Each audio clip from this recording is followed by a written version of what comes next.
What's going on, guys? It's Cliffy here. Welcome to round 3 of my Champions League. Today we've got the Cyclones taking on Wicket-takers, the Sharks, Royal Hiney, Shredders, Boundary Bashers, and the Snipers versus the Vikings. That last game, one of those two teams are going to be looking for their first win of the tournament. But let's go. Let's get straight into it, starting off first with the Cyclones and the Wicket-takers. Now, funny enough, the Cyclones are actually top of the table after 2 rounds, which is very surprising, being a team made up primarily just of batsmen. So, excuse me, just need some water. But a good start here from the Wicket-takers so far. Barnes and Warner, these two haven't really put on a big partnership in the first 2 games. Obviously, Wicket-takers lost in the first round, but picked up a victory in the second round. And they're putting on a nice sweet partnership here. 50 for Dan Barnes, and he's going at higher than a runner ball, and 50 for Warner as well. So there is the 100 partnership, and these two are going at a great rate. This is a huge platform for guys, obviously, like Ellington, like Romeo and Cameron, and even Hesselgreave to come in and really capitalise going into the second part of this contest. But this is where I thought that the sledging Cyclones were going to struggle. When it comes to a fact where they are coming up against a good batting side, they don't have the bowlers to go and get the job done. There's 100 for Dan Barnes, another 100 this tournament. There's been hundreds left, right and centre. It is great to see. And Dave Warner got out not too long ago for 85 off 87. And Tommy, he's come in, the captain, the wicketkeeper, and he's scoring it higher than a runner ball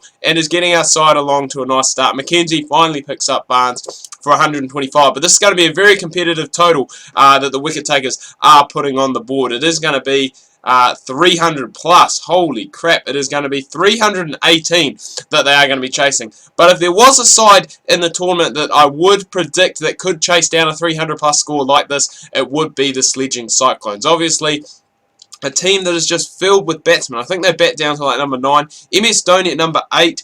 And as I said, Bath at 9, who I think is a batsman as well. So a really good side that they have here, and they're getting off to a very good start. Toby Smith has had a very good tournament so far. He was leading the runs for a wee while there, but a couple of quick wickets. 3 quick wickets actually. Luke caught 2 for 9 off 2 overs before he went into that one there. And Harper, Hardin and Smith, they've been the guys that have been carrying the sledging Cyclones team. So a good effort to go and get them out cheaply. And it is going to take something else now. Been a bit disappointed, I'd probably say, with Harrison Green and Hick. Obviously the two of the premier bowlers last year can't really go and get the job done this year so far. But we are only into round 3, so still plenty of time left to go. Lindsay's coming up. He's just gone and hit his 50. And things are looking pretty good, actually, for the sledging Cyclones here. Remember, they are chasing 300 plus. I don't think they're going to get there. They have gone a wee bit slow about it, unless Captain Mackenzie can come in and somehow blast a quick 100 off about 30 balls, but I don't think that is going to be the case. Lindsay will probably still be looking for 100 here. He's got 5 overs left to do it, and he may go close. He may go very close. He has gone and got it there, so well done to him. But it is going to be in a losing effort. Dan Barnes, the man of the match, 125 off 133 balls. Tommy will be happy to find some form as well. And Romeo coming in playing a nice wee cameo towards the end of the Wicket-takers CC innings with a 41 off 21, just like that. Lindsay, 116 not out off 111. Unfortunately, in a losing cause. And the Wicket-takers win by 55 runs, giving the sledging Cyclones their first loss of the tournament. Next game, the Sharks and the Royal Hiney sitting in 5th and 6th at the moment. This really is a game, I guess, to try and keep up, with that top 4. Even though it is early days, still a long way left to go. It is going to take. I mean, you want to get yourself off in a good position, and hopefully that's what either of these two teams can do. So, Lickley and Turnbull opening up. Spriggs has opened the bowling with himself, which he has done on previous occasions as well, and it has worked quite well. Not so much today. He's gone for 36 off 6 overs, so he's brought it back a little bit. And again, a good wee opening partnership being put together by a team in the Champions League. This one's up to 79, and both guys going at a fairly good, healthy run rate as well, or a fairly good strike rate, I should say, which is good to see. Turnbull's just gone and past 50, and so is Lickley. So that's the 100-run partnership. 100-run partnership actually came up a wee while ago, but 25 overs, 120 on the board, no wickets down, and some explosive batting left to come. We haven't really seen the best of, I guess, Josh Butler and even Thomas in this series so far, but a very well made 75 by Lickley there, the opener, and Turnbull will be looking to go on, carry on, and probably pick himself up a 3-figure score here. all things going well. So Spriggs is finished, captain's finished, 1 for 55 off his 10 overs. And heading into the 10 over break, there was about 210 on the board for the Sharks. Turnbull's gone, he scored 100, he's 126 now.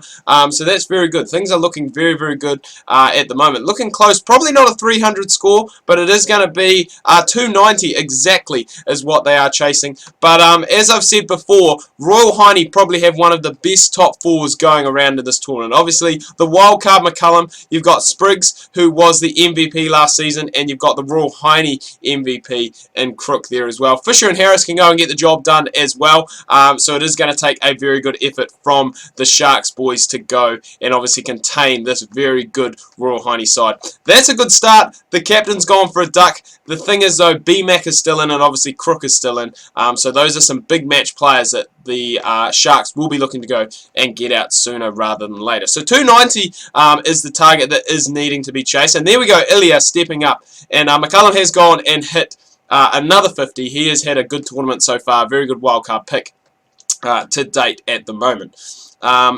So yeah, 290 is obviously the total that is being needed.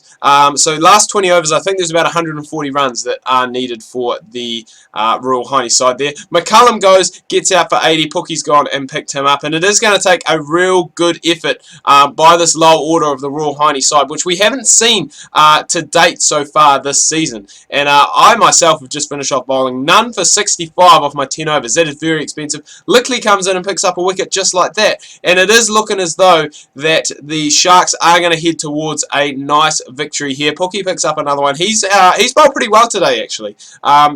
2 for 30, and Turnbull getting the man of the match. Obviously, 148 not out off 150 deliveries. He really went and carried the Sharks side today, and that is a big win for the Sharks. As I said, both those teams were down just outside the top 4 heading into this round, and so a very big win on that one there. The next, we've got the Boundary Bashers and the Shredders. The Shredders will be looking to keep their reputation alive as the only unbeaten team going through 3 rounds. Obviously, the Sledging Cyclones lost earlier today to the Wicket-takers. So they're taking on the Boundary Bashers, which should be a fairly good game. The Boundary Bashers have had a good season so far to date. Obviously, De Villiers is in there. Chiz has bowled well, and they do have a good bowling group, shall we say, that they can go and call upon. So it just really is up to the batsmen. If they can stand up today, it is going to be probably... You know, it could go either way. Toner, he's come in, he's bowled well, he's picked up 2. He's got De Villiers and Cook, so 2 big wickets there. And, I mean, the run rate's not too bad at the moment for the Boundary Bashers, but those 2 early wickets are going to go and put them on a little bit of the back foot. It will be interesting to see who comes in and bowls. And there's another one, Dean picking up McIntyre, and Smith getting Jones as well. So all of a sudden, 2 quick wickets again, and the Boundary Bashers are 4 down. They still do have 120-ish on the board. So at this stage of the innings, they are going to need obviously their middle and lower order to really step up today and hopefully try and pick up something. They're going to have to get some kind of decent total on the board, and these 2 are putting together a nice wee partnership, which is what we like to see. So 14 overs left to go. What will the Boundary Bashers end up on? I think it's going to be around 250 that they'll be looking at. Whether that is going to be a pass score or not will be interesting. Bolton's gone and past 50. Bosbury's past 50 as well. He's had a good tournament so far. He has just gone and got out though. Livingston gets him. I was going to say gets 1, but he gets 2. And just like that, the Shredders have 3 quick wickets just like that, and they are going to finish up on 257, the Boundary Bashers. So this is going to be a good wee chase for the Shredders to go and get there. Obviously Amlar, Kumar's coming off some good form. He had 120 not out in the previous game, but 2 quick wickets again by the Boundary Bashers, and make that 3. They've got the captain, they've got the key man, No and Chiz getting the job done. We've got Westwell in there as well, and Berry's just come into the bowling attack as well. So 257 shouldn't be the biggest total in the world to go and try and chase down, but they have picked up a lot of early wickets here. They've got 5 now, actually, the Boundary Bashers, which is what we like to see.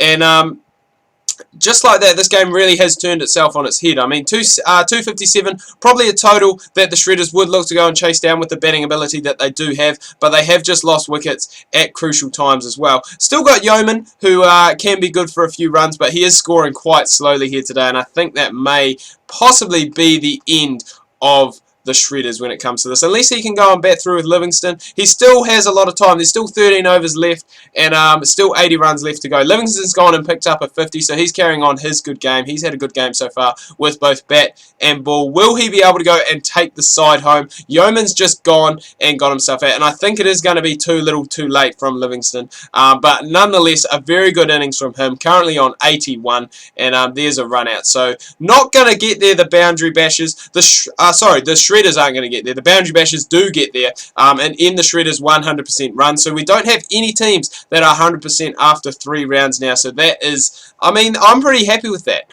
It means the competition is obviously nice and close. Anyone can beat anyone. And as I said, Livingston carrying on his good form. He had a good game with both bat and ball. 2 for 56 off his 10 and 82 not out off 91 deliveries. So with that done and dusted, we now move on to the final game of the round. The Snipers taking on the Vikings. Both these teams will be looking for their first win of the tournament. Who will go and pick it up? We will find out in probably a couple of minutes. So the Vikings batting first. And they've had, even though they've got those 2 losses on the board, they have had fairly good games. Perkins, Ronke and Roberts have been batting very, very well, along with Brown as well. So it'll be interesting to see what happens there. They have lost an early one here, though. Dale has gone and picked it up, but he is bowling expensive. 1 for 38 off 5 overs so far. And Brown, as I said, he has had a good tournament so far, and he's continuing on that batting form here today. Ronke's scoring runs too, which is good. You want that wicketkeeper. And the one thing with this Vikings side, there are a few all-rounders in the side, but they can go and obviously get the job done. You got Roberts, you got Muscat coming in next. Spearman was good last season, he's been good this season, and Illingworth has seemed to have found a bit of form with the bat this year as well. So that's good to see. Roberts doesn't make too many today though. He is out for 11 LBW to Clapton, and not going too bad at the moment. The Vikings at the moment, they're going for about 5 runs and over. They were at 150 coming into the 30 over mark, just the 3 wickets down as well. So it's going to take a big effort. I was going to say from Muscat, but he has gone and just got himself run out. Spearman and Illingworth will have to go and put in some hard yards in these last 10 overs. I'm thinking about 260, maybe what they go and get there. And holy crap, what has happened? They've just lost 3 wickets like that. Bam, bam, bam to spin. And all of a sudden, Luke Ronke in the meantime, he has gone. He's scored 100. But we may potentially see the Vikings be bowled out here. They have gone through, and finished their innings on 258 for 9. So it is going to be a good effort required from the Snipers to go and chase this down. Remember, both these teams are looking for their first win of the tournament. And this is going to keep them in touch, I guess, with that top 4. You don't want to really go 3 games in and be 0-3. But one of those teams obviously is going to have to go and have that here. So the captain's gone. Brisk 23 that he's made off 16 deliveries. And the wild card in now, Kevin Peterson. But good batting again. This Snipers side, couple of wicket keepers in there, I must say, actually. But again, all-rounders. Dobbs batting at number 9, who is an all-rounder. He can contribute with the bat as well. But it's looking pretty good here at the moment. Lepaki's, he's gone and just picked up his 50. Peterson slowed down a little bit. That could maybe be a little bit of a concern. Roberts is gone, and just like that, bam, bam. Quick wickets have been the order of the day. And Clancy's actually gone and picked up 2, but Roberts picked up Lepaki's for 62 as well. And just like that, Illingworth, he didn't have a good day with the bat today, obviously making a golden duck, but he has gone and picked up Darcy for 11 there. So things are looking interesting. Obviously 258, so you're going to need about 58 runs off these last 10 overs. 5 wickets left in hand, so this game really could go either way. Ori's gone and picked up a 50 himself, and he may possibly look at going and try and carrying this team towards the finish line. But Illingworth, as I said, he didn't have a great day with the bat. He has had a good day with the ball, and holy crap, we have had another cliffhanger ending here in Cliffy's Champions League for round 3. The Vikings get up, would you believe it, by 1 run. Just 1 run. Wow, Luke Ronke, man of the match, he scored 100 off 111. Personally, he could have given it to Ori. He came in, or even Illingworth. He really changed the game. It was looking as though the Snipers were going to get there very, very easily, but Illingworth taking 4 for 36 really went and changed the game, turned it on its head. But the Vikings pick up their first win. They win by 1 run, and with that, we now see the table. Boundary Bashers back up to the top. The Sharks are inside the 4, and obviously the Vikings pick up their first win there by 1 run. Just 1 run. the victory. So that is a very, very good effort. But anyway, guys, I'm going to wrap this video up here. Do hope you have enjoyed it. If you have, please remember to leave a like. If you are new, please do subscribe. Make sure you check out my Facebook and Twitter. Links that can be found down below in the description. Hope you had an awesome weekend. Make sure you tune in tomorrow. I've got some more Don Bradman cricket, my career, coming your guys' way. Make sure you do not miss that.